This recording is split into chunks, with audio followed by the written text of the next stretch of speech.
Parodysiu, kaip padaryti, kad per OBS studiją rodytų Counter-Strike'ą. Seną naują susikūksiu. Pavyzdžiui, tada čia. Pirmas variantas, spaudžiam čia.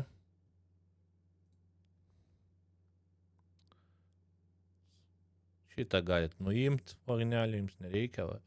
Jūsų pagrindinis monitorius, jeigu vieną turit monitorių, tada spaudžiu čia.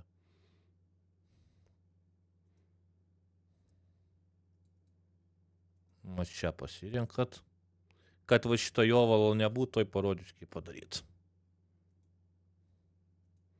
Einat čia ir uždėtat šitą varnelę. Tada va tai bus pas jūs. Pasidarė, kad nerodo OBS-o pačiu. Tada. Čia nauja funkcija. Aš čia grąžinsiu atgal. Šita nauja funkcija. Jeigu uždėdat nerodo OBS-o nustatymų tada. Taip. Šitą išjungiam. Kitas variantas. Spaudžiam čia.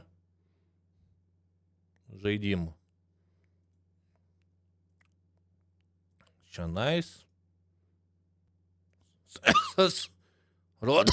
Neveikia. Tarinu lauk šitą. Netinka šitam žaidimui. Spaudžiam čia. Ir man variantas, kurį visada aš pas naudoju.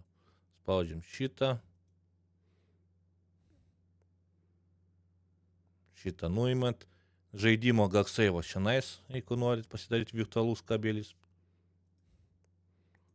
O čia, va, šitas, va toksai pavadinimas turi būti. Ne kitoks, o va toks pavadinimas. Spaudžiat. Čia Windows 10. Ir uždėt. Ir po to varnelę užsidėkit. Kad nejudėtų visas šitas jūsų šitas nustatymas. Jeigu varnelį nuimti, va taip. Varnelę, jeigu nuėmus, va tai bus. Uždėdat varnelę ir negalit judinti. Tai vat.